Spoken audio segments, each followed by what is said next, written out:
आज 90% से ज्यादा जनता इस आबादी की जमीन पे है। तो क्या ये 90% जनता को आप ऐसी निकाल बाहर करोगे? क्या आप उनको ऐसे आप बुलडोजर से ध्वस्त कर दोगे?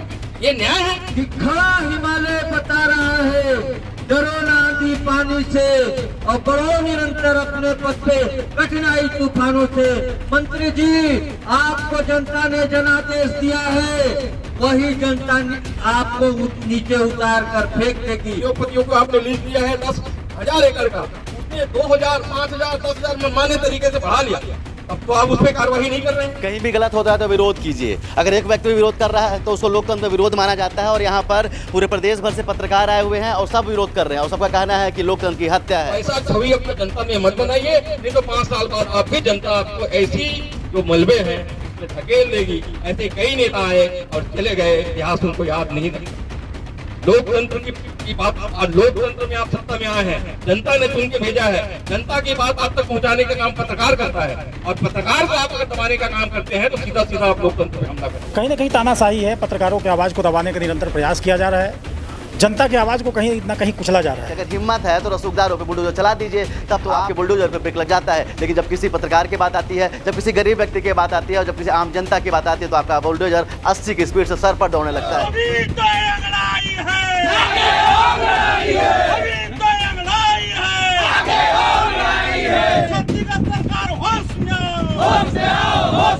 पत्रकारों पर आक्रमण करना बंद करो, बंद करो, बंद करो। पत्रकारों का शोषण करना बंद करो, बंद करो, बंद करो।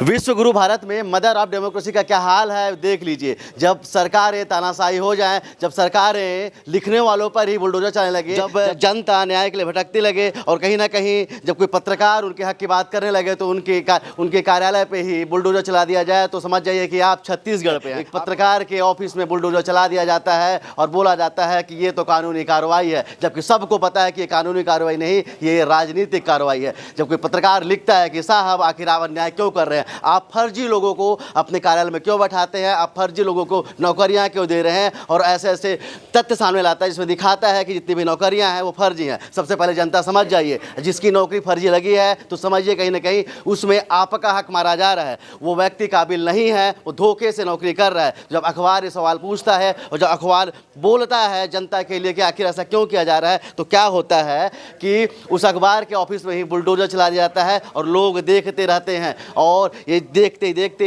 जो मुद्दा होता है पूरे छत्तीसगढ़ में फेमस हो जाता है। हमारे साथ में कमल शुक्ला जी है, बस्तर से आए हुए हैं। आप क्या लगता है जिस तरह से सरकारें कार्रवाइयाँ कर रही हैं, कुछ सच लिख देंगे तो बुलडोजर चल जाएगा, ऐसा क्या सही है क्या? ये ऐसा बिल्कुल ऐसा लग रहा है कि वर्तमान में हमारे देश में लोकतंत्र को कहीं किनारे पे समेट के रख दिया गया है और तमाम सरकारें, चाहे केंद्र की हो चाहे राज्य की हो, जनता की आवाज़ उठाने वाले पत्रकारों पे हमला बोल रही है, जो सीधा सीधा बता रहा है कि उनको लोकतंत्र से मतलब नहीं है, सीधा तानाशाही से मतलब है।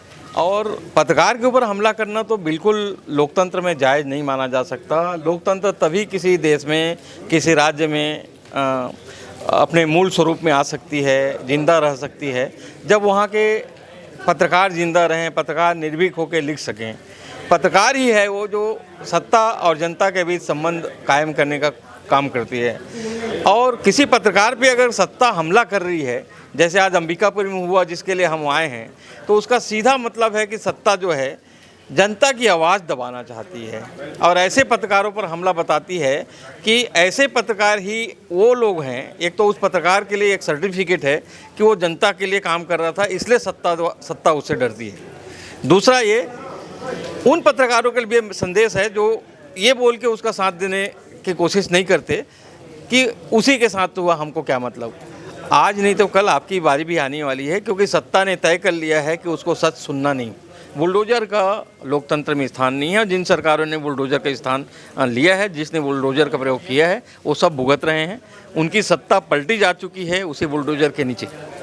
गर्व कीजिए कि हम विश्व गुरु बन चुके हैं। गर्व कीजिए कि अब इस विश्व गुरु में आपको बोलना मना हो गया। गर्व कीजिए कि आपकी सरकार हिंदुत्ववादी है। ये वही सरकार है जो गौ के नाम पे और हिंदुत्व के नाम पे सरकार पे आती है, और आने के बाद में समझ लीजिए कि जो व्यक्ति अपने पिता के गम पे डूबा हुआ है, 10 गांठ तक नहीं हो पाया साहब, आपने जाके बुलडोजर चला दिया और बोलते हैं कि हम लोकतंत्र में हैं और हम कार्यवाही कर रहे हैं। अब समझिए ऐसी कौन सी कार्यवाही। हमारे साथ में आनंद शर्मा जी भी हैं, आपने प्रधानमंत्री के नाम में खत भी लिख दिया है, तो क्या लगता है प्रधानमंत्री जी देखेंगे?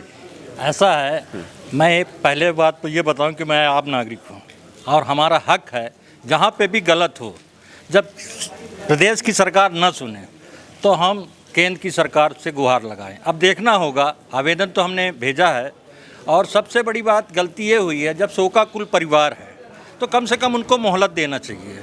चलिए ठीक है, आपने बुलडोजर चलाया, लेकिन जब कमज़ोर व्यक्ति कोई गलती करता है तत्काल कार्रवाई हो जाती है। सिर्फ घटती घटना का एक ही कसूर था कि उसने सच छापा, सच हजम नहीं हुआ तो उनने आवाज़ दबाने के लिए उनके घर कार्यालय में बुलडोजर चलाने का काम किया, जो कतई सही नहीं है। हम कहीं भी गलत होता है तो विरोध कीजिए। अगर एक व्यक्ति भी विरोध कर रहा है तो उसको लोकतंत्र में विरोध माना जाता है, और यहाँ पर पूरे प्रदेश भर से पत्रकार आए हुए हैं और सब विरोध कर रहे हैं, और सबका कहना है कि लोकतंत्र की हत्या है। सिर्फ कहने के लिए सुशासन मत रखिए, कहने के लिए यहाँ पर रामराज मत लाइए, विश्व गुरु हमको नहीं बनना है, हमको तो उसे बोलने की आज़ादी दे दीजिए, हमको तो अभिव्यक्ति की आज़ादी चाहिए। साहब क्या नाम है आपका? मैं अशोक ठाकुर। कहाँ से हैं आप? मैं रायपुर से। रायपुर से हैं। जिस तरह से कार्रवाई हुई है और पत्रकार के जो ऑफिस था वहाँ पर, उनका जो होटल था, उस पर कार्रवाई कर दी गई, रविवार को कार्रवाई कर दी गई, जिससे वो अपने अपील भी कहीं ना कर सकते। क्या बोलना चाहते हैं? मैं कम शब्दों में कहूँ? जी बिल्कुल कम। अब तो इस तालाब का पानी बदल दो, अब तो इस तालाब का पानी बदल दो, कमल के फूल मुरझाने लगे हैं। बस अब इस दिशा में अब नहीं सहेंगे, बाकी तो लड़ेंगे। अब नहीं सहेंगे और सहना भी नहीं चाहिए। और अगर आप एक नागरिक हैं, स्वतंत्र देश के स्वतंत्र नागरिक हैं, तो आपको अपने अधिकारों के लिए लड़ना तो पड़ेगा ही। हमारे साथ में गोंडवाना गणतंत्र पार्टी से भी आप आए हुए हैं, समर्थन देने के लिए आए हुए हैं जी। क्या लगता है जो कार्रवाइयाँ हो रही है सही हो रही हैं? सत सैया के दोहरे जैसे नाविक की तीर, और देखन में छोटे लगे घाव करे गंभीर। क्योंकि हम लोग सरगुजा संभाग के वासी हैं, महामाया की नगरी में है, और जिस तरह इन लोग ने राम राज का उदय की बात कही, लेकिन राम राज के नाम पे ये चाकू चलाएंगे ये किसी को विदित नहीं था। अगर आपको आईना दिखा दिया तो कौन सी गुस्ताखी की हो? चलिए अगर आपका चेहरा ही खराब है तो आईने का क्या कसूर है, ये इनका कहना है और निश्चित तौर पर सही कहना है। कहाँ से आए हुए हैं आप? बलरामपुर से आए। बलरामपुर से आए हुए हैं। क्या लगता है आपको जो कार्रवाइयाँ हो रही हैं और उससे पत्रकार को टारगेट किया जा रहा है? पूछ क्या लिया? सवाल ही तो पूछे, चंद सवाल पूछे और वाजिब सवाल पूछे, उस पर एक्शन, तिलमिलाहट, क्या लगता है? देखिए, अंबिकापुर का बात करें, ऐसा तो पूरे देश में हो रहा है, लेकिन अंबिकापुर की रही बात तो मैं आधा अंबिकापुर को देख रहा हूँ जो नजुल भूमि पे बसा हुआ है। लेकिन इस कार्यालय के साथ, ये घटती घटना के जो संस्थानों के साथ कार्रवाई हुआ है, ये सीधा इसलिए हुआ है कि हमेशा सरकार के जो अनीति वाले काम थे, इनके मतलब जो भ्रष्टाचार थे, इनके करप्शन थे, उनको उजागर करने का काम किए हमेशा, और ये जलन के भावना के हिसाब से इनके साथ कार्रवाई हुआ है। ऐसा नहीं होना चाहिए।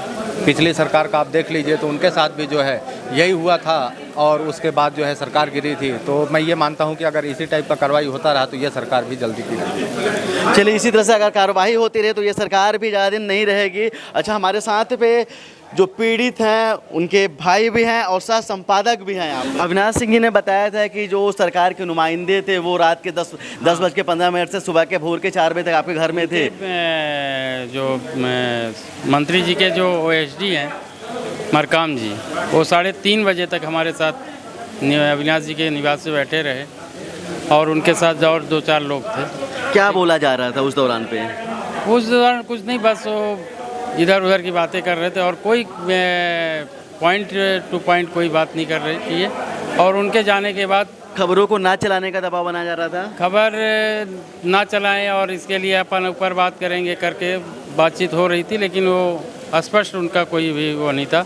और ये कार्यवाही उन्हें शायद जांच हो कि हम कुछ और ना कर सकें, तो हमें बजा के एक जगह बैठा के रहा गया। चलिए, आपने देखा कि जिस तरह से हालात हैं और जिस तरह से एक पत्रकार के यहाँ पे बुलडोजर चला दिया जाता है, उसके बाद में जो पत्रकार समुदाय है वो काफ़ी ज़्यादा आक्रोशित है। आज कलेक्टर को ज्ञापन सौंपने आया हुआ है। लेकिन एक बार हम फिर से पूछना चाहते हैं जनता से कि आखिर इस अखबार ने पूछ क्या दिया, क्या पूछा था? यही तो पूछा था कि डिग्री फर्जी है, यही तो पूछा था कि फर्जी दिव्यांग सर्टिफिकेट के आधार पर ही नौकरियां दी जा रही है, तो हक तो आपका ही खाया जा रहा है। तो जिस तरह से जो कोई अखबार अगर आपके लड़ता है तो आप भी अपना समर्थन दिखाएं, आप भी कमेंट करके बताइए कि क्या ये सही है। और जो अखबार हर दिन लोगों नेताओं की कमियों को छापता है, और जिस तरह से हमारे पत्रकार साथियों ने बोला भी कि अगर हिम्मत है तो रसूखदारों पर बुलडोजर चला दीजिए, तब तो आपके बुलडोजर पर ब्रेक लग जाता है। लेकिन जब किसी पत्रकार की बात आती है, जब किसी गरीब व्यक्ति की बात आती है और जब किसी आम जनता की बात आती है, तो आपका बुलडोजर 80 की स्पीड से सर पर दौड़ने लगता है। तो ये कैसा न्याय है,